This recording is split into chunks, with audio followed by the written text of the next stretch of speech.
Depuis les années 70, Irene a pris pied au Niger à travers les interventions humanitaires avec la sécheresse des années 1974.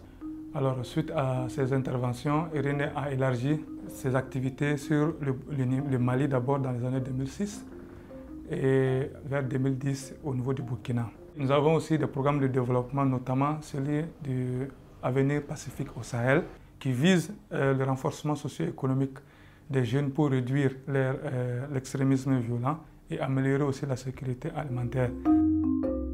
C'est un programme intégré financé par la coopération allemande pour l'économie et le développement.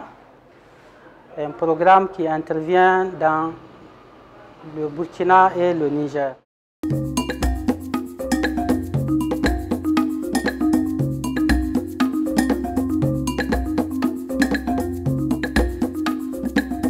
Au Niger, nous intervenons dans la région de Dosso, dans la commune de Moko et la commune de Loga. Le programme agit sur un axe stratégique assez pertinent, à savoir le développement de l'éducation en faveur des enfants soit déscolarisés ou non scolarisés. Ainsi, nous avons au point de vue effectif la prise en charge d'un certain nombre d'enfants qui, sans cet appui donc de APS, ne seraient pas en tout cas scolarisés.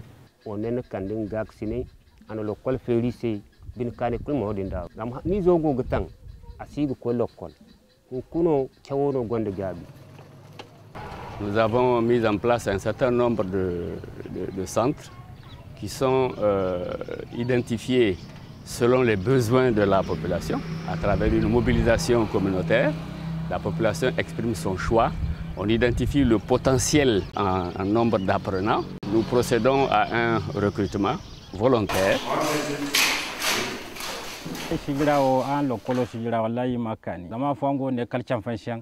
Koko kam dangu shagoni min karwala hay fom dunin to boray ka chaw ngay mo lalle diya himpan zamoy bor yango ni yakan ba ibay on kuna ghin ngay makantum e comptable lam bay e ghin kay fo ci ngay cele sa kay subay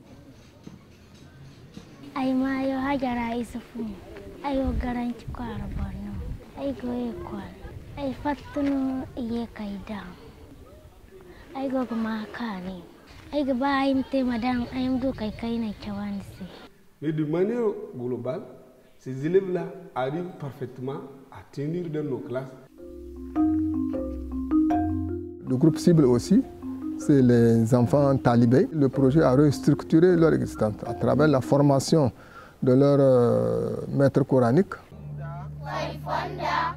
Maintenant, au niveau du Burkina, nous travaillons spécifiquement dans la commune de Dori. La PDS spécifiquement s'occupe de l'éducation non formelle. À travers ses expériences en matière de promotion des alternatives pour des jeunes, on promeut des centres à passerelle pour des adolescents à travers le programme APS et des centres d'alphabétisation formation pour des adultes. Alhamdulillah, on a eu beaucoup d'expérience. On a eu des connaissances et puis des formations, on a reçu des formations avec les ICRA. On a compris des Français, des Fulfulde et puis Adjami encore. Nous, en tant que moniteurs, nous sommes au niveau des foyers coraniques pour aider les maîtres coraniques, c'est-à-dire aider les talibés à apprendre d'autres langues, c'est-à-dire Fulfulde, français. Et on peut aujourd'hui écrire. Par exemple, tout de suite, là, je suis là en train de parler un peu de français, sinon avant, je ne comprends même pas ça. Au niveau de l'agriculture aussi, on a eu aussi des résultats très importants aussi. Donc c'est la question de tout ce qui est l'agriculture innovante. L'important de la pisciculture pour nous, c'est de l'introduire. Montrer à la population que c'est bien possible de produire le poisson là où les gens pensaient que c'est impossible d'être produit. Même nous les techniciens, quelque part, on pensait que ça va être difficile. Et APS a osé venir à Loga, c'est ça, et c'est le succès.